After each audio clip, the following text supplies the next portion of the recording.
Hello students, I'm Aanchal Sharma, your educator. In this video, we are going to discuss about the concept of smog, another concept related to environment. Let us read about smog. So it was Dewu who started to talk about smog, and it was around 1905 when we first started to use this word.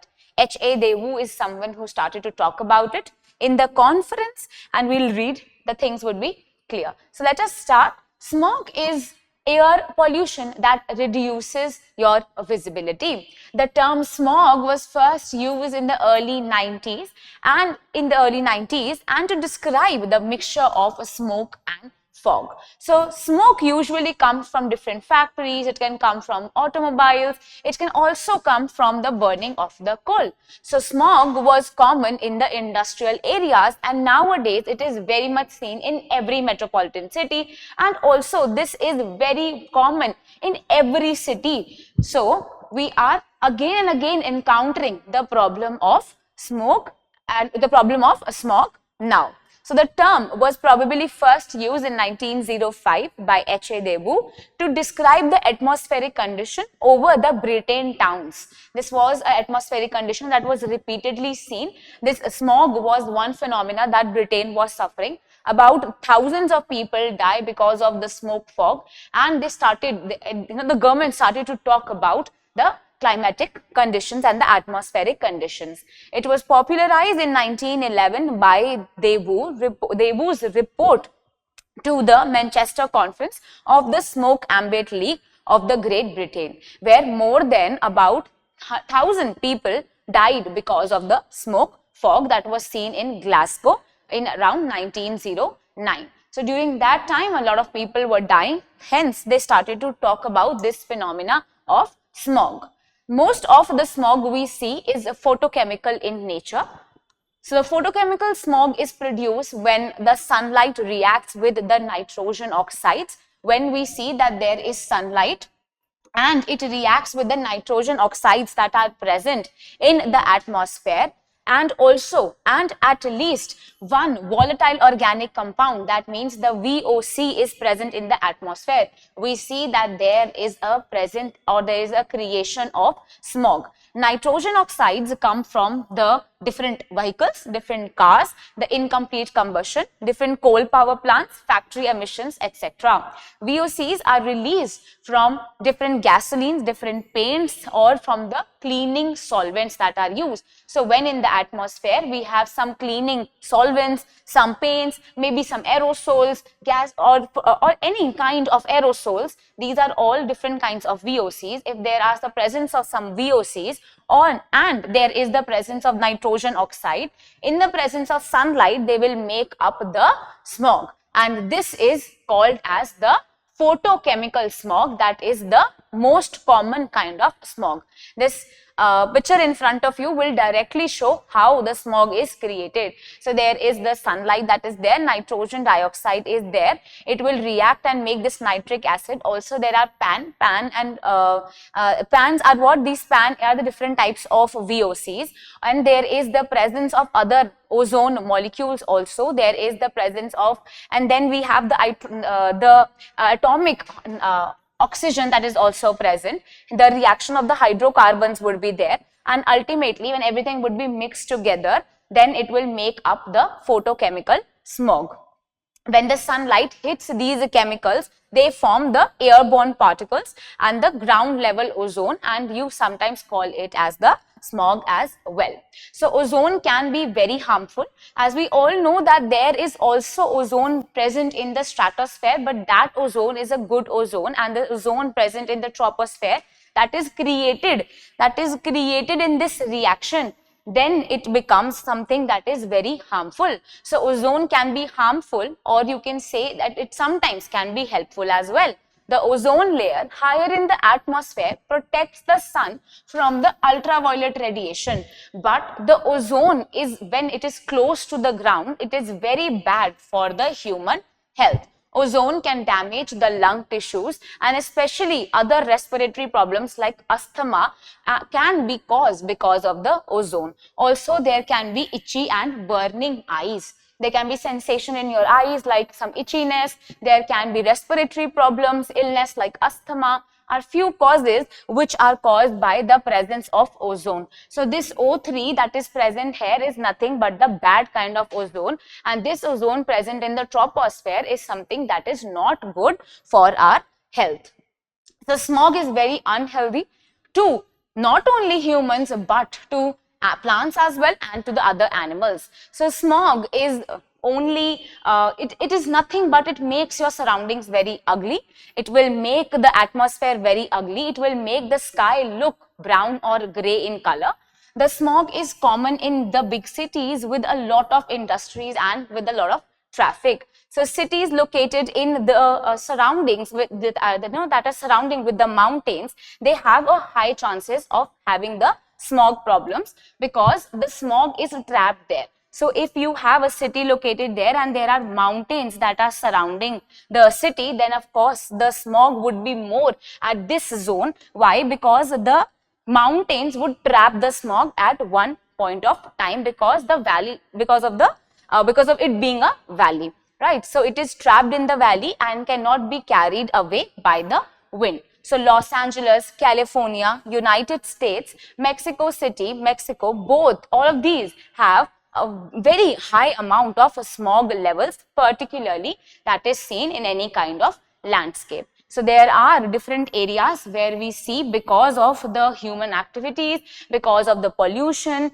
and also because of the geographical conditions, the amount of smog is too high and it can cause a lot of problems.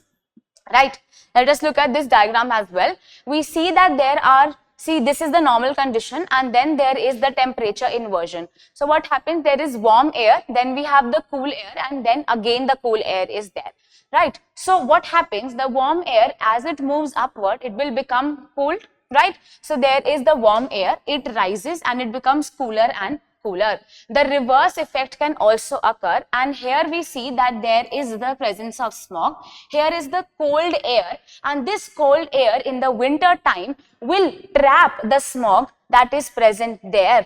Above there is another warm layer, the air that is warm in warm in temperature, or that is warmer, and then we have the cold air. So what happens? The smog is trapped here. This is an inverse phenomena that happens. Because of this, the air cannot rise and the smog is accumulated. So in the class we have studied about this in greater detail. Many countries, including the United States, have created laws to reduce the smog. Some laws include the restrictions on various chemicals that are used in the factories, and also how much proportion of these chemicals are released in the atmosphere, right? So some of the communities have the burn days as well, where the residents can burn waste such as the leaves in the yard. These limits on the chemicals are very important so that the smog can be it can be reduced, because it is creating a lot of problem. So when the toxicity of the air is reduced, ultimately the smog would also be reduced. So smog historically can be seen of two types. So there can be two types of smog. There can be London smog as well as there can be the Los Angeles smog. This itself is a PYQ. They have asked about these two smogs before. So what is the classic smog? The classic smog, this type of smog is formed due to the buildup of the sulfur oxides. So when there are sulfur oxides that are present in the atmosphere, and in this presence of sulfur oxides and the particulate matter from the fuel combustion, when this kind of smoke is present and then there are other mixtures that are present there, then we call it as a smog. So this smog formed because of sulfur oxide is called as the classic smog. This involves the smoke and the fog. It occurs basically in the cool and the humid climate. That means that it is basically seen in the winter time. So when we see that there are sulfur oxides, in the presence of sulfur oxides and also during the winter time, this type of phenomena phenomena of smog is seen, we call it as the London smog also. This disastrous effect was seen in 1952. It was first observed in London 1952, right? So there is the higher concentration of SO2 and therefore it reduces the character of the air. It causes different problems like eye irritation, bronchitis, problems in lungs, etc. So this is called as the classical smog, is also called as the London smog. Then we have the photochemical smog. So photochemical smog is formed when there is sunlight and the sunlight is going to react with the nitrogen oxides. There are other hydrocarbons, as we have seen, that are produced by the automobiles and other factories, right? So when the smog is produced because of the presence of nitrogen, then it is called as your photochemical smog. It does not involve any smoke or fog. So it does not involve any smoke or fog. It basically occurs in the warm, dry and the sunny climate. So this kind of photochemical reaction is basically done in the presence of sunlight, and it is done in the summer climate, not in the winter climate. This kind of phenomena was first seen in Los Angeles, hence it is also called as the Los Angeles smog in the 1950s. It has the high concentration of oxidizing agent and therefore has an oxidizing character. It can also cause irritation to the eyes. So it is not that smog can only be seen in the winter time, but in the summer time as well, we can see the phenomena of a smog. It is called as the photochemical smog. So the sulfurous smog that we discuss is also called as the London smog, results from the high concentration of sulfur oxides in the air, and it is caused by the sulfur bearing fossil fuels, particularly the coal. This type of smog is aggravated by the dampness and the high concentration of the suspended particles that are present in the air. So when there are suspended particles present in the air, especially in the time of winter, then we call it what? We call it as the London smog. Then photochemical smog, as I told you, is also called as the Los Angeles smog, occurs most prominently in these urban areas and have a large number, because these areas have a large number of automobiles. It requires neither the smoke nor the fog to be present there. Hence, it is also seen in the summer time as well. This type of smog has its origin from the nitrogen oxides. So from the nitrogen oxides, and because of the other hydrocarbon vapors that are emitted by the factories and automobiles, we see that we undergo the phenomena of photochemical smog. This reaction is called as the photochemical reaction that is seen in the lower atmosphere. The highly toxic gas ozone arises from the reaction of the nitrogen oxides with the hydrocarbon vapors in the presence of sunlight. So this picture that I showed you, this shows that there is the presence of ozone, and this ozone, because of the nitrogen oxide that combines with the oxygen molecule in the presence of the hydrocarbons, we see that ozone is formed, and this ozone is a bad kind of ozone because it is present in the troposphere. The highly toxic gas ozone arises from the reaction of the nitrogen oxides with the hydrocarbon vapors in the presence of sunlight. Some nitrogen dioxide is produced from the reaction of the nitrogen oxide with the sunlight. The resulting smog causes the light brownish color of the atmosphere. It also reduces the visibility. It causes the plant damage, irritation to the eyes, and other respiratory problems are also caused. It also can affect the animal and the plants. The surface level ozone concentration are considered very unhealthy if it exceeds the 50 per billion for the 8 hours or longer period. Such conditions are very common in the urban areas, and these urban areas are very prone to the photochemical ozone or the smog that is present there. So photochemical reactions produces the photochemical smog. Now this is one question that was asked in the paper as well. Let us read it. So summer smog is primarily associated with the photochemical formation of ozone and other pollutants. The statement 2 says the Great Smog of London disaster is a classic example of summer smog. So do you think both the statements are true? One is true, another is false. Both are false. What should be the right answer? So the summer smog is primarily associated with the photochemical smog and this is the formation of the smog also creates ozone. So it is very true, right? In the presence of nitrogen, we create what? We see the phenomena of the photochemical smog. That means the first statement is correct. But the Great Smog of London is a classic example of smog that happens in the summertime. No, the summertime is the photochemical smog. It should be the winter time. This means that the London smog is during the winter time, the cold time. So the statement 2 is false. Hence C becomes the right answer. Let us see. Yes, C becomes the right answer. Statement 1 is true, but statement 2 is false. So I hope you understood the thing that I wanted to tell.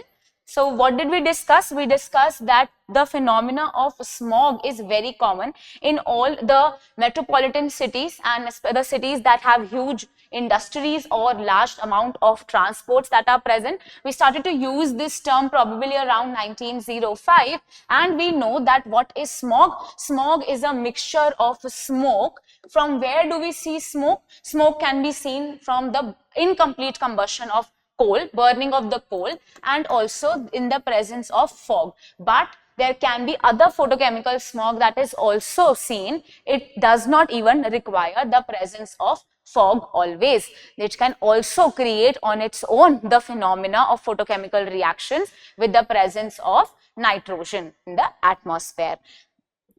So we have two different kinds of smog. We see that there are two kinds of smog: the classical smog, also called as the London smog, and the photochemical smog, which is also called as the Los Angeles smog.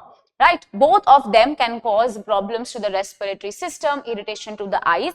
The photochemical smog causes more problem to your eyes, while the London smog causes more problem to the respiratory tract, and it can also cause problems to your lungs, and bronchitis is a problem that is caused by it. So in the presence of sulfur oxides, we see the classical smog. In the presence of nitrogen oxides and hydrocarbons, we see the phenomena of the photochemical smog.